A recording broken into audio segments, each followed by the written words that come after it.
So this is a Chicago story, guys. One of the most well-known Chicago stories, and I probably should have put this in my Chicago history series, which I started on my other channel. But since this was breaking news today, we're just gonna cover it as a regular news story, man. So as you guys have probably already heard by now, a grand jury in Mississippi has declined to indict the white woman whose accusation set off the lynching of black teenager Emmett Till nearly 70 years ago.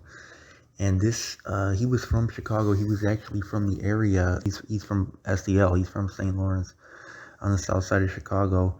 And he was from that area right when it was, starting to turn black. So Chicago was a very different place than the South, back then, than Mississippi. But he went down there to visit. He was from Chicago, but he went down to the South to visit. And the allegation that the woman leveled against him was totally false. That was what we learned in school. But it later came out, she admitted that the whole thing was fabricated. Now, as far as her saying why she chose to target him with those false allegations, she was 21 at the time, he was a teenager, and why she chose to target him, that piece of information, to my knowledge, has never come out. And it remains one of the big mysteries. She's now like 90 years old. And so she may take that to the grave with her, why she chose him instead of somebody else, or why she chose to do something like that at all. She encountered him in that store on that fateful day, man. But as far as, the aftermath of that, it obviously led to his brutal murder. So the question that remains, though, is, would it have been possible to get justice against her in court? And that's not a cut and dry question. Let's say that she had been charged, according to what people had wanted. It's very difficult if there's no direct communication that's been documented between her and the killers to prove that she premeditatedly set out to achieve that end result. And that's effectively what you would have to do if you wanted to implicate her in the murder itself. Now, if they wanted to do some lesser charge, some conspiracy charge or something like that, that might have been possible. But if you wanted to actually pin the murder on her, that would be something that would probably require them to have some communication between her and the killers at some point. And to my knowledge, that doesn't exist, at least not as far as like any documented form of communication. So, unless they had like a recorded phone call or a written letter or something like that between her and the actual killers, I don't see how they would actually prove that she intended for that end result to happen. Now, you might say it was the South, it was 70 years ago, so it's foreseeable that something bad, at least something bad is going to happen to him if you accuse him of trying to holler at a white woman in that environment. And that's true. I mean, everybody can see, like, as far as like putting the guilt on her, well, it's the South, it's that particular time period. So if you didn't know, you should have known that something bad was going to happen to him.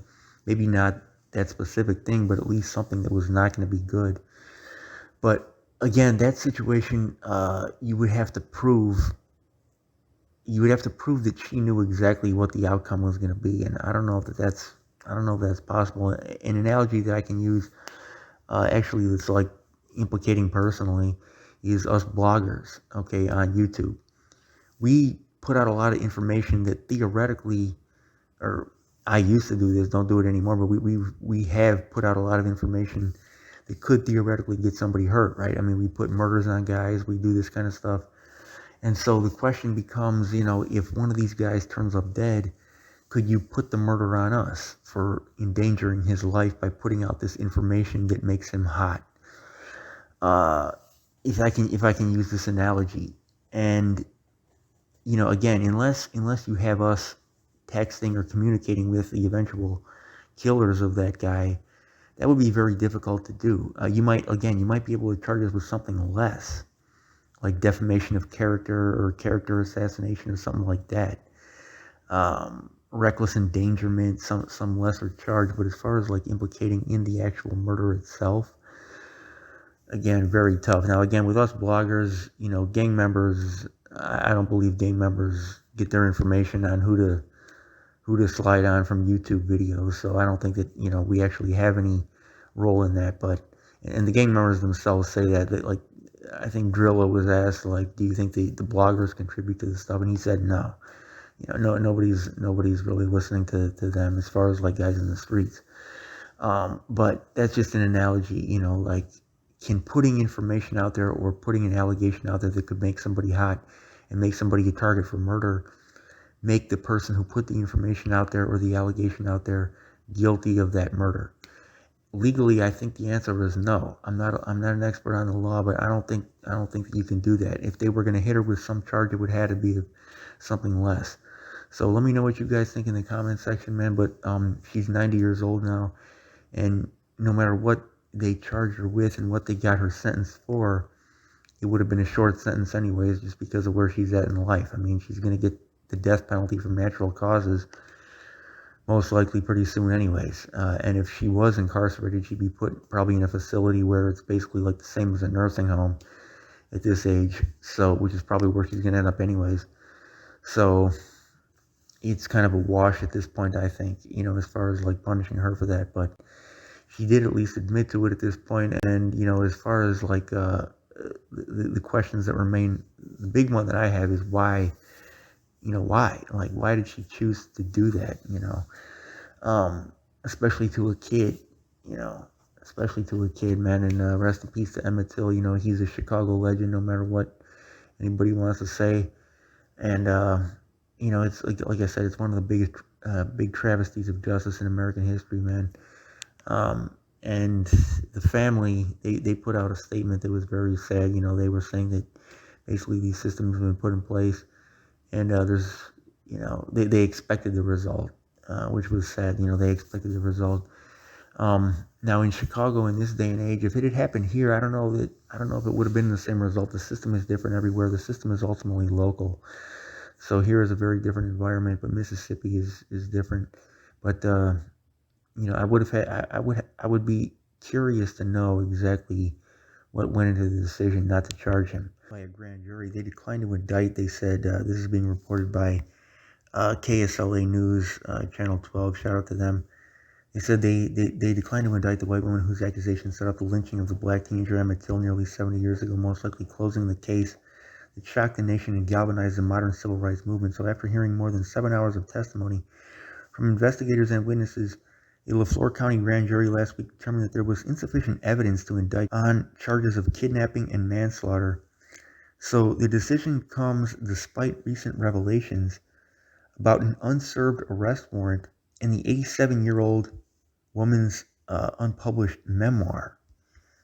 So the Reverend Wheeler Parker Jr., Emmett Till's cousin and the last living witness to Till's August 28, 1955 abduction, said that Tuesday's announcement is unfortunate but predictable. So he said the prosecutor tried his best and we appreciate his efforts, but he alone cannot undo hundreds of years of anti-black systems that guaranteed those who killed Emmett Till would go unpunished to this day. So another one of Emmett Till's cousins, somebody named Ali Gordon, told the Associated Press that some justice had been served in the Till case despite the grand jury's decision. He said, justice is not always locking somebody up and throwing the keys away. He said this white woman has not gone to jail, but in many ways, I don't think that she's had a pleasant life. I think each day that she wakes up, she has to face the atrocities that have come because of her actions. So a third cousin, Deborah Watts, who leads the Emmett Till Legacy Foundation, said the case is an example of the freedom afforded to white women to escape accountability for making false accusations against black men. She said, she still escaped any accountability in this case, so the grand jury's decision is disappointing, but we're still going to be calling for justice for Emmett Till. It's not over. And an email and voicemail seeking comment from the family of the accuser weren't immediately available as of Tuesday. So in June, a group that was searching the basement of the LaFleur County Courthouse discovered the unserved arrest warrant, charging this woman and her then husband. So while the men were arrested and acquitted on murder charges in the subsequent slaying, she was never taken into custody. So the 14-year-old Chicago boy had been visiting relatives in Mississippi when he and some other children went to the store in the town of Money, where where this lady was allegedly an employee. Relatives told the AP that he had whistled at the white woman, but denied that he touched her as she had claimed. So Till's relatives had said that he had just whistled. So in an unpublished memoir obtained last month by the AP, this woman, said that killers had brought Till to her in the middle of the night for identification, but that she tried to help the youth by denying that it was him. She claimed that Till then volunteered that he was the one that they were looking for. So he was found battered, and his body was disfigured several days later in a river where it was weighted down with a heavy metal fan. The decision by his mother to give him an open casket demonstrated the horror for what had happened and added fuel to the civil rights movement. So following their acquittal, the killers admitted to the abduction and killing in an interview with Look magazine. They were not charged with a federal crime, and both have long since died. So in 2004, the U.S. Department of Justice opened an investigation of Till's killing, and it received inquiries about whether charges should be brought against anyone still living. His body was exhumed in part to confirm that it was him. A 2005 autopsy found that Till died of a gunshot wound to the head, and that he had fractures to his wrist bone, skull, and femur. So in 2006, the FBI launched the Cold Case Initiative in an effort to identify and investigate racially motivated murders.